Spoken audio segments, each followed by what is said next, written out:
You had talked a couple weeks ago, you were doing an interview, and you talked about how you hope to end the war in Ukraine because it might help you get into heaven. How does this help? Does this help? I mean, I'm being a little cute. I don't think there's anything going to get me in heaven. Okay, I really don't. I think I'm not maybe heaven bound.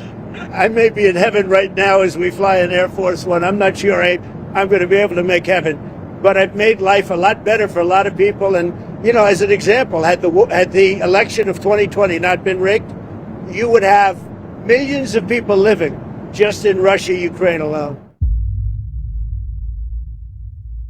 So Trump says he doesn't think he'll make it to heaven.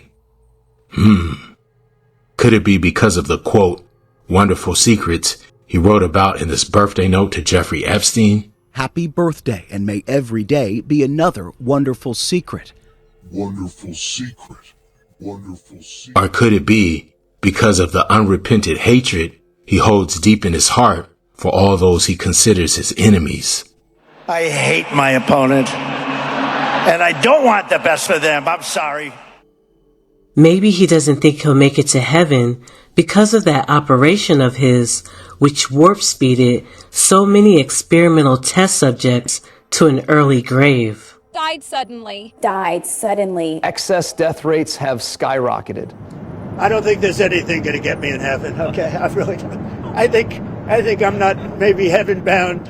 Or could it be that the real reason he doesn't see himself spending eternity in paradise with his creator is because he has his eye on another eternal dwelling place? Valhalla. And I'll see you in Valhalla. All of the occult signs and symbols which represent his MAGA regime point to a hidden religious cult which looks forward to eternity, not in the kingdom of heaven described in the scriptures, but in eternity in the blood-soaked fields of Valhalla. Valhalla.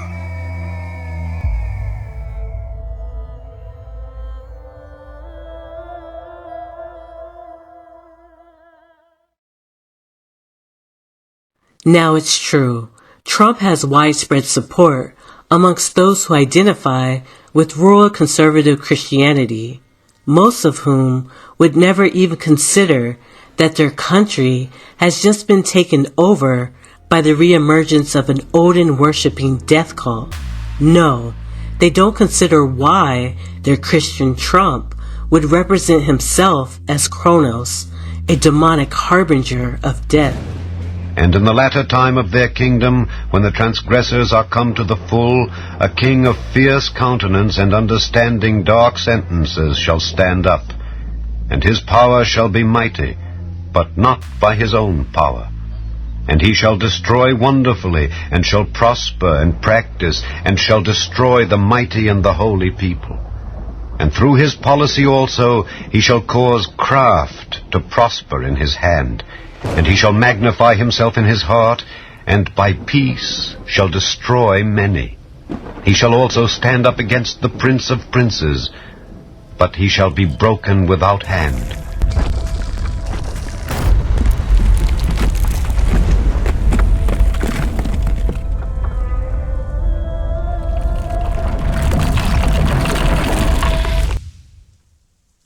Yeah, these farmers aren't worried about any of that. They're just wondering why they can't afford to run their farm anymore. Farmers are desperate for workers. They're literally watching their livelihoods collapse because they can't find enough workers to milk cows or pick crops or keep farms alive. Deportations and red tape are slashing the supply of farm workers. Farmers in crisis align way out the door of the Woods Chapel Baptist Church in Brooklyn as hundreds of farmers from not only Northeast Arkansas, but from across the state came to voice their concerns about the current state of farming. Among those farmers in attendance was a farmer in Woodruff County, Chris King. He told me this was his 39th harvest, and he has never seen it as bad as this. And I've never been as worried as I am now about whether or not my kids and grandkids will be able to carry on. For King, the main problem starts with the fact that they can't sell for profit. I just would like to see somebody help us get our markets back. We need our exports, and we just need to be paid for what we do. But for Brown, there is something that rounds out all the issues that they are facing, the tariffs. I think the tariffs are the ice cream on the cake of a perfect storm. Almost everything that could go wrong for Arkansas farmers did go wrong this year. And it's so bad that many are facing bankruptcy or even the closure of farms that have been passed down for generations. A dismal global market and plunging commodity prices mean there's little to no hope of breaking even for many farmers, even as sky-high input costs rise because of inflation and now tariffs. 5 of my customers have committed suicide. That's how serious that this is. Today, Arkansas farmers gathered to share their struggles with staffers from the state's congressional delegation, pleading for Arkansas lawmakers on Capitol Hill and the governor to convince President Trump to provide emergency funding to help them make it to next year. We have to have ad hoc payments right now to make it through this year. If there's no emergency funding this year, there will be 1 out of 3 farmers will file bankruptcy. Until the federal government steps in to save them, farmers have no one to turn to but God. Farmers, in my opinion, dear Lord, and it's only my opinion, they're closer today than anyone else on this earth because we deal with your earth every day. Dear Lord, we're hurting, dear Lord. We can't help what's happened to us. Like this naive, uninformed farmer who doesn't understand why Trump used tariffs to drive away America's $20 billion soybean client, China, who is now taking their $20 billion soybean market to Argentina. Since May, China has not purchased a single U.S. soybean, not a one, according to the American Soybean Association, turning instead to Argentina, that last country there, one that the Trump administration decided to send a $25 million aid package. We went from 12 billion to zero. And then, as a farmer, we get up one morning and you give Argentina, which is our second biggest competition in the world. They're the largest exporters of soybean meal in the world. So I get up one morning, I turn the news on, and you give $20 billion of taxpayer money to my competition. And then the Chinese buy, I think the figure is 30 or 40 containers, ships, which is about 65,000 metric tons per ship, which is like 2.2 million bushels. So they buy 12 or 14 billion dollars worth of soybeans from the Argentinians. And then on top of that, this hardworking American farmer is trying to understand why Trump is also sending Argentina an additional $20 billion economic bailout. I mean, what's so special about Argentina? Trump announced he's sending $40 billion to Argentina. Because if history is any guide, a lot of Trump officials will end up fleeing to Argentina. But there's more. While the U.S. government is shut down and these farmers are trying to avoid bankruptcy. First, Donald Trump offered a $20 billion bailout to Argentina. Then he floated another $20 billion. And now he is looking to bail out the country by quadrupling the U.S. government's annual purchase of Argentine beef. But it comes at the expense of American cattle farmers, a move that has Republicans very unhappy. Oh yeah, I forgot about the beef. It comes as President Trump met with Argentina's president Tuesday at the White House to announce a $20 billion bailout. The overwhelming majority of Americans say we need help with our health care, and they're busy spending $20 billion because Trump seems to really like the leader of Argentina. We are now 25 days into the government shutdown. According to a memo obtained by CNN, the USDA says it will not tap into its $6 billion contingency fund to cover food stamp benefits next month. It also says states will not be reimbursed if they use their own funds to pay for benefits. As a result, roughly 42 million Americans will not receive critical food assistance from the Supplemental Nutrition Assistance Program, also known as SNAP. And they're busy spending $20 billion because Trump seems to really like the leader of Argentina. So if you add in the Chinese soybean contracts, Argentina will be receiving over $60 billion straight from MAGA. Make Argentina great again. But why? These MAGA farmers would know the answer if they didn't ignore the truth. Trump leaves signs everywhere, like this. 88, 88, 88, 88, 88, 88, 88, 88, 88. Trump unveiling a giant 88-foot flagpole, two of them, I think, at the White House.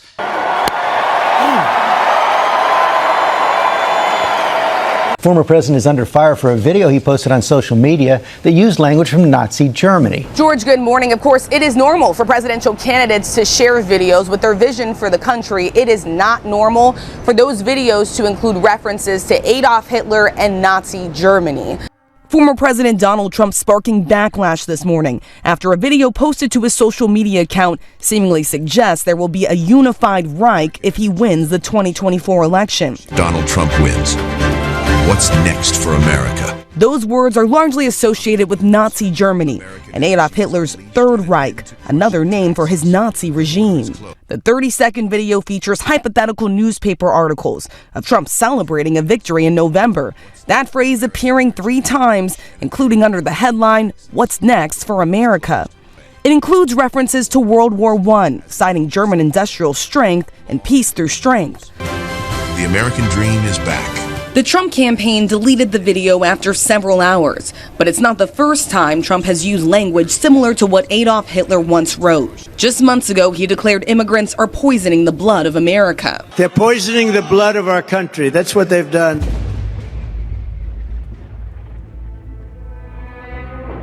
Many uninformed Americans don't understand that Argentina is known for 2 things and 2 things alone.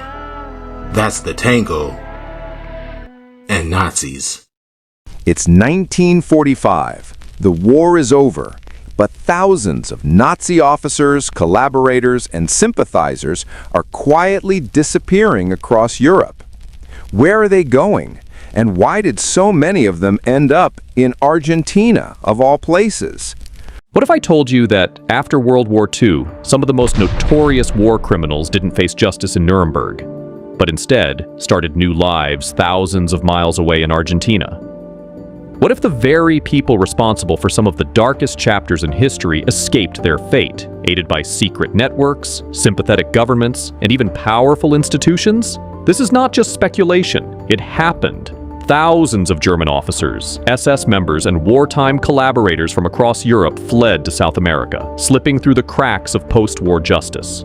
But why Argentina? Why was this distant country in the Southern Hemisphere the preferred destination for fleeing war criminals? Argentina.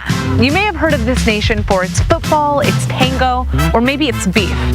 But this Southern American country hides many secrets, and I'm about to take you to see one of them. Between the never-ending flow of beer to the restaurants dedicated to the art of the sausage, to the lush green forests blanketing this town, you might guess that I'm in Germany.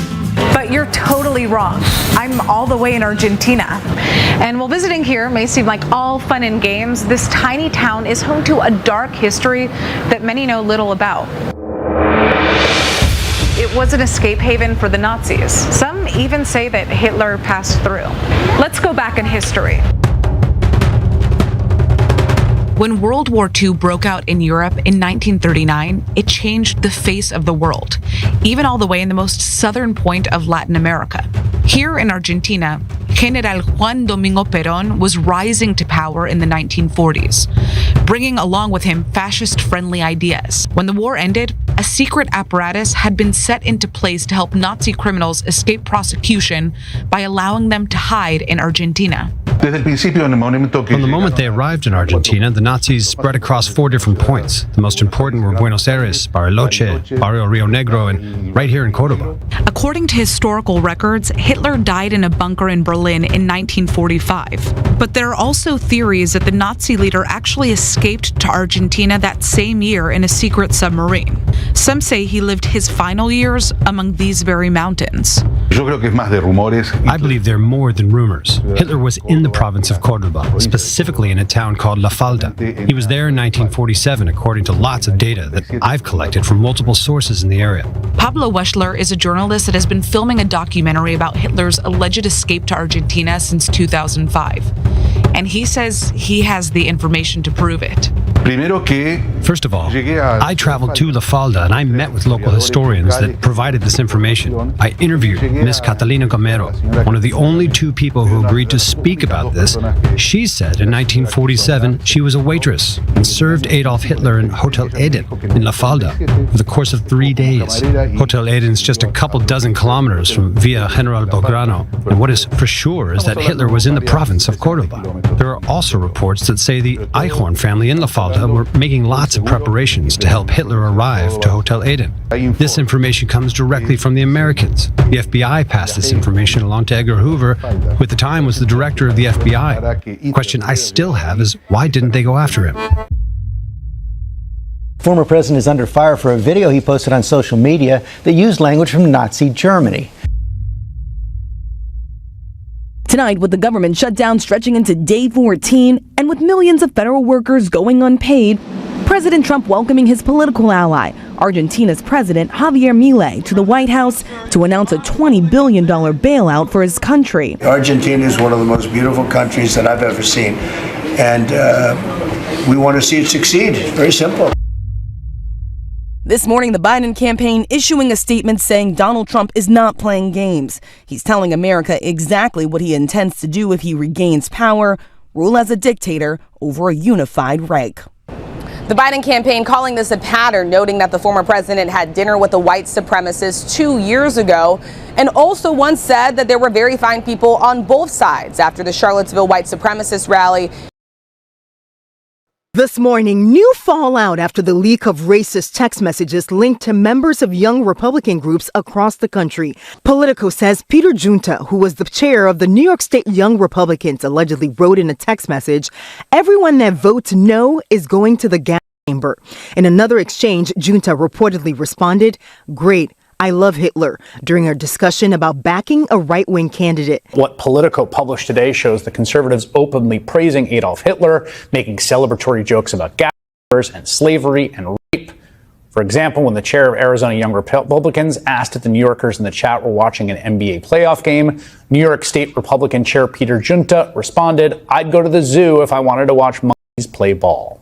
Some Republicans have denounced the language, while Vice President J.D. Vance dismissed the messages as edgy, offensive jokes. We're not canceling kids because they do something stupid in a group chat. Here's the thing. These are not we're not talking about kids here. The age limit to the group was 40. Many chat members work inside government or party politics. One's a state senator. Another works in Trump's Small Business Administration. But the Department of Homeland Security, you can put this up, put up a painting by John Gass called American Progress. But they also posted some text here, "A heritage to be proud of, a homeland worth defending. American Progress, John Gass." Now, people pointed out that this is exactly 14 words, which is relevant because this is a secret Hitler signal by Nazis at Homeland Security. You'll notice the two H's are capitalized. That was the first thing I noticed. Oops. Yeah. But also the A and the D. A is the first letter, D is the fourth.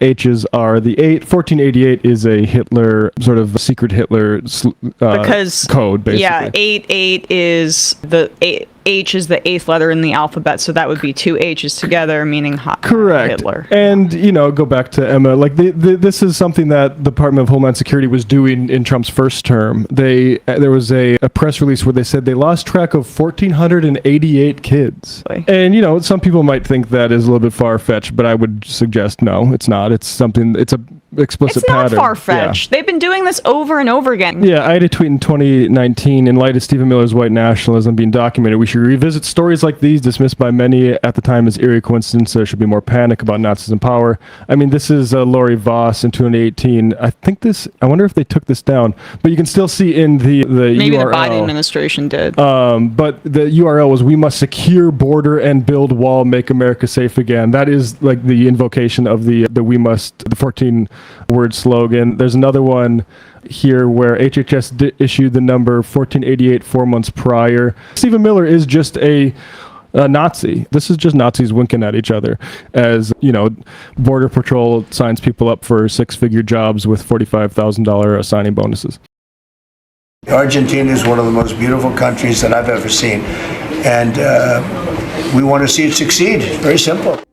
Quite different from most South American countries, You see, in Argentina, all but 2% of the indigenous population has been genocided and ethnically cleansed from the land, including a large population of so-called black people, Israelites, who at one point in the 1800s made up 36% of Argentina's population. In 1778, according to a census carried out by the Spanish Council, it was discovered that the Afro-Argentines were about 37% of Argentina's population. Many years later, they dropped to about 15% of the total population, and now Argentina is currently the whitest country in South America. And now the current population is 97% European, and many of the Europeans at the top of the ruling class aren't just any Europeans, they are second and third generation direct descendants of escaped Nazi war criminals. All the days fade away. 1988. The habitation of devils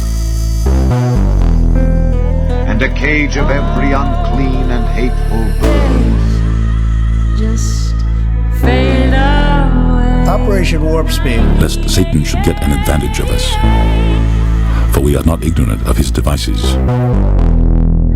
Open your eyes. All the days Ash Wednesday. fade away. Predictive programming. Where they have consulted together with one consent. They are confederate against thee. The tabernacles of Edom and the Ishmaelites, of Moab and the Hagarenes. Warp Speed. You see, there's MAGA, and then there's dark MAGA. In the blink of an eye. So even Trump's political movement has a shadow twin. I'm not just MAGA. I'm dark, gothic MAGA. And I'll see you in Valhalla. I don't think there's anything going to get me in heaven, okay? I really don't. Perhaps Trump has forsaken all hopes of heaven because he's being called elsewhere. Perhaps he hears an ancient call that echoes through the blood in his veins. A call that first rang in the blood of the Nephilim, the Rephaim, then the so-called Aryans, who refer to themselves as a master race of supermen, or Übermensch. This call of the deceiver beckons them, not to eternity in the valiant halls of Valhalla, but to never-ending torment in the unquenchable flames of the lake of fire.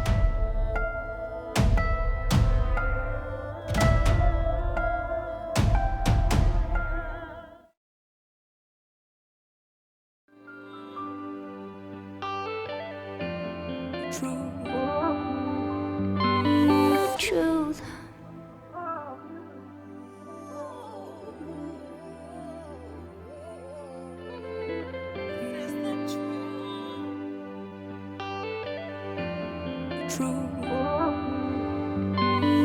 Truth.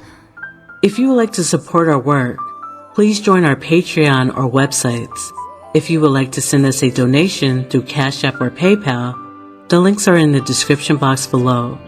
Or if you would like to send a donation through the mail, our mailing address has changed. It's now Shattered Paradise, P.O. Box 278, Deering, Georgia 30808.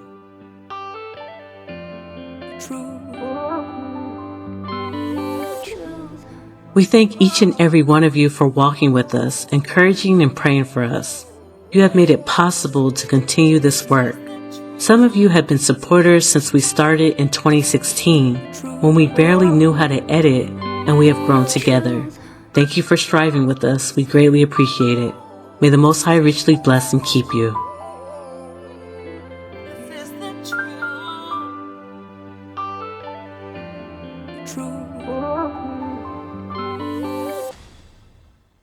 You got to know the truth, because the truth will set you free.